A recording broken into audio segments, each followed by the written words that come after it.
Welcome to this month's edition of the Simple Farms LLC podcast. I'm Lori Boyer. I am joined by Scott Scheimer. He is the creator of the Simple Farms LLC app and is also owner of Scheimer Farms in Cheyenne Wells, Colorado. And we start with a farming update. It is October. Harvest is in full swing, and we have had warmer than normal temperatures across most of eastern Colorado, Scott. Yeah, it's a poor crop, so we're just cruising right along. Most of it's been insurance cutting.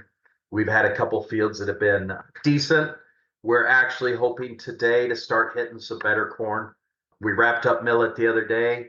It was funny. We've been on millet for well over a month, and our last two quarters, they got 2.5 inches of rain on them about a month ago, and they just dried out the other day enough to be able to pick them up. So good problems, but we got those picked up and back to corn. And the corn was a little wet when we were on it last, so we're hoping the better corn was the wet corn. How many acres of millet did you harvest? About 2,000. We had 3,000 in, and we abandoned about 1,000. It was beautiful stands, but the millet got about ankle high when it shot its heads. I mean, you couldn't windrow it, couldn't pick it up. Fields are clean and beautiful. It just didn't have the energy or the moisture. Scott, remind me where your millet goes, and is it birdseed millet? Yeah, it's birdseed. Every once in a while, we get a chance to go up to Perry Brothers and Otis, but it's such a long haul and there's so much millet in between us that the bid's not quite as competitive. We do a lot with PenPack for the birdseed. They're one of the big suppliers with Walmart and other birdseed companies. So a lot of ours gets picked up here and trucked to Missouri to their processor there. And now with your corn coming out, how many acres of corn do you have, Scott? A little over 7,000 this year. We kind of pushed the corn, mainly because weed management. We've just had a lot of trouble with pigweed, kochia still, especially these drier years. We do a thinner population on our dry land, and if you don't get canopy, it's really hard to manage your weeds. With milo, we've had a little more trouble, so we've gone to corn and can be a little more aggressive on the corn on the weed management. And we really did well this year, so I was glad we did that route. The other reason I like to go corn over milo, I try to divide my acres as equally as possible between corn and milo, but haven't seen a milo market. It's a very limited market where the corn, we go to a lot of feed yards all around the region, hit the rail if it's exported, but milo, a few pig farms, a little bit of ethanol. And now you get into Kansas along I-70, everybody's probably noticed that. Man, do they produce some milo along there. And they kind of absorb our market anymore. Scott, as we talk about your farm and the things that are going on, and of course, tying this into the Simple Farms LLC app, your margin analysis tool you created, keeping track of how and when you managed weeds, that information can be put into the app, correct? Or at least it can be noted in the app. Yeah, the biggest thing is we'll make notes in the notes section, like here at Harvest. I make notes going through the field of what we've got good control of, what we don't, what we got to take care of next year. The easiest way is we put in every operation. So on Simple Farms, when I go do a spray job, I enter every product we do and its rates, and it's right there. So when I look at a clean field, I'll then make note of that. And then the next year, when it's time to do that spray job, what was the best spray job? And we can just look back historically at certain fields. We just hit it on Google Maps, tap that field, look at what we had done last year chemical wise and go, yeah, that was a clean field. That's the program we're going to use on it again. And then I sit down, everybody knows it. Margins are tight. We look at what the best return on investment was. We vary our products. What did the best job for the cheapest dollar? And that's what we're looking at right now for next year is how can we do this just a little cheaper and what was our best control group at a cheapest cost? And Scott, this is one of the biggest features of the Simple Farms margin analysis tool is you can click it open and all that information is right there in front of you. It is. It's right there. You can look at just one specific operation and its cost, or you can look at everything you did to that field that whole year and look at its cost. And then you know right where you're at. And the end result is, can we market that dry land 32 bushel corn at today's market? So, we're shopping out basis hard. Where can we get this delivered to? We got a lot of hedged arrives out there. So we've already done a lot of forward contracting. And now we're just trying to find a home for this corn at a best basis bid and try to keep us in the black on that field based on our yield. And the program discloses that. The Simple Farms is telling me where we're at exactly and where we can be in the black. And that saves you so much time being so efficient. Yeah, with the variables, right before we got together here, just got a text. We're doing a lot of trial products, new products out there, new biologicals. And the gentlemen want to come out and scout a field. And they just asked if we could present a map. So we just show a map on Google, on our Google Maps with Simple Farms and show them right where that application of that product was. And then they can see, we can show them what that product went down with. We can even show them the last 5 years of products that were in the field. All right. And then the last time we talked to you, we're working on getting your wheat in, and it was really dry. But I believe, if I remember right, according to your social media, you did get a nice little rain since the last time you and I've talked. But I think it's just been one rain, right? Yeah, it was a couple different spotty rains. I think everybody's probably experiencing Okay. that. Couple different spots, and yeah, where our millet was, we had the millet down. We made our sacrifice. We were actually picking up the millet and didn't even expect the rain, and I left the grain cart untarped, and it had about 500 bushels in it. But that's our sacrifice. We got the moisture, and we were able to get the wheat in, and it's up and looking great. So if that's what I got to do to sacrifice for a little moisture for our wheat, that's what I'll do. Right, right. Okay. All right. Well, anything else on the farm side of things? Anything else to note or mention here today? Our biggest thing is we just keep noticing as we're going through the field with the machines. We've got about 1,000 acres of corn picked, and residue for us in eastern Colorado down here in this area is everything. Wherever we've got just a little more residue, we've got a crop. And as soon as you get out in a location where there's bare dirt for one reason or another, there's just nothing. We just see that every year. Residue is everything for us. And so any management practice we can do to retain it is huge for us for the long-term outlook. Scott, how long have you been using cover crops on your operation, and have you seen some good results as a result of using them? 3 years now. Where we had the rye, we do have an excellent residue, but unfortunately those areas had the least amount of rain, and we held on a long time. We actually just ran the machine through some of those fields yesterday. Our yields were only 6 or 7 bushel an acre, so we just insurance cut. The crop looked great for a long time, but right around Shine Wells, it didn't rain, and that's where most of our rye was. Now, outside of that, the other acres that we harvested this year for next year's corn, we have excellent residue out there, some of the best we've seen. We're excited about what we could do next year if we can get some moisture. The outlook doesn't look good for us from what I'm hearing. Our first freeze, I guess they moved our first freeze all the way into November now. So it looks like we're going to stay hot and dry for quite a while. That's not good, Scott. And indeed, a few farmers have told me that it's supposed to be warmer than normal for this winter in the region. I know it. We're getting ready to move cattle onto the stocks we picked.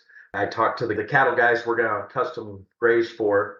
I warned them, hey, we're so warm. I think we're going to pay our dues. Like, we're going to get the cattle out there and then have that big blizzard. And I think even the cattle guys are ready to welcome that. I believe that, Scott.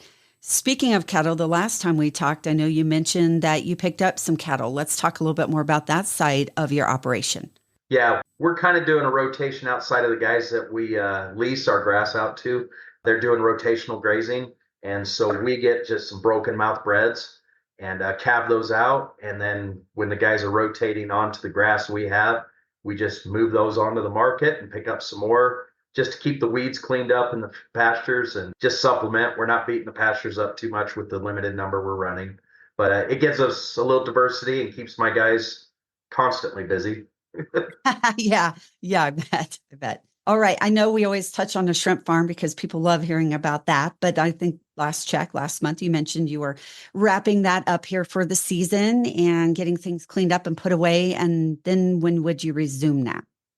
Yeah, so our biggest thing is it's in a shipping container, insulated but outside, and we had to keep the shrimp water at 83 degrees constantly. So the winter can be pretty difficult.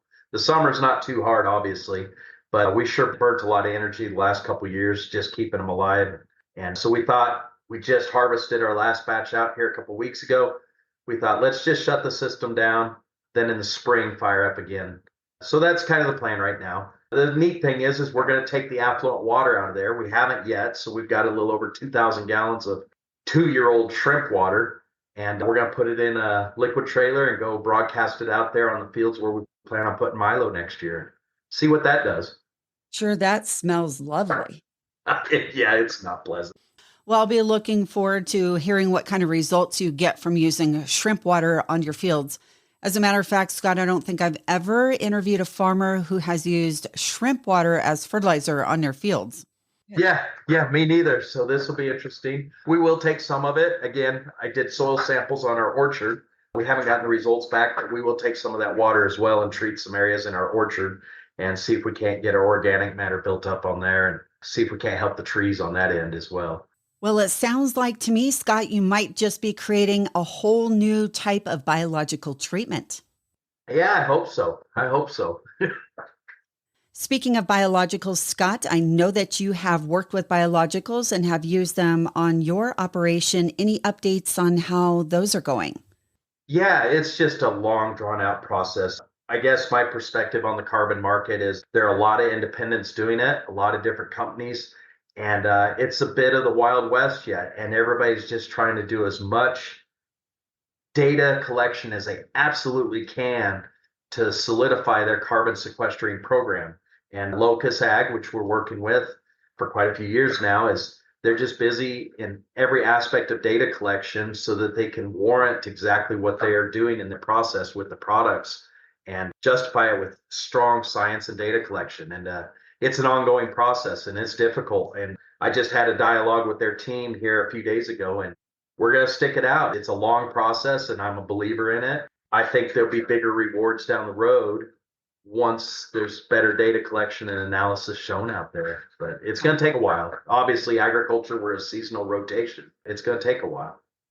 Scott, a question. Do you have to rotate out biologicals? Meaning, do you have to change the brands or the types that you use ever so often? We're getting way out of my realm. I've had conversations, obviously. I kind of look at it, are we doing too much of one thing? I think you can put too much out there economically, and it's no different than fertilizers. I've been to farmer meetings where you have a whole bunch of presenters talk about how their product can gain you 3 bushel, another product can gain you 3 bushel, and the gentleman raised his hand, and when it was all done, he raised his hand. He says, if I use every one of your products, I should raise 350 bushel corn here in eastern Colorado. And, that's not feasible. Yeah, it's a balancing act and just trying to find the best product for the cost and what its performance will do. And it'll take lifetimes. An interesting scenario. We just insurance cut some corn, and it's on ground that I have been farming. My granddad's been farming since the 50s, and we've never changed the variability except for the field was broke out a couple years difference at the mile line. So it's a 2-mile run and a mile line. And we planted 2 varieties of corn. And as we went through the field, the one variety had no ears until we crossed that mile line. And then it yielded about 15 bushel an acre. It hadn't rained all year on it. When we came back on that other variety, it was the very opposite.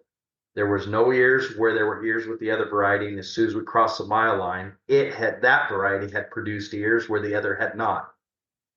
Why? That field had been treated the same for ages. Yet the variety of corn, there was a difference in those 2 characteristics of those variety, 2 different providers of corn. So how do you distinguish which one you should have used on those fields for that year? Interesting stuff. This is just one example of what makes farming such a variable job and such a challenging job. And there's always something to problem solve.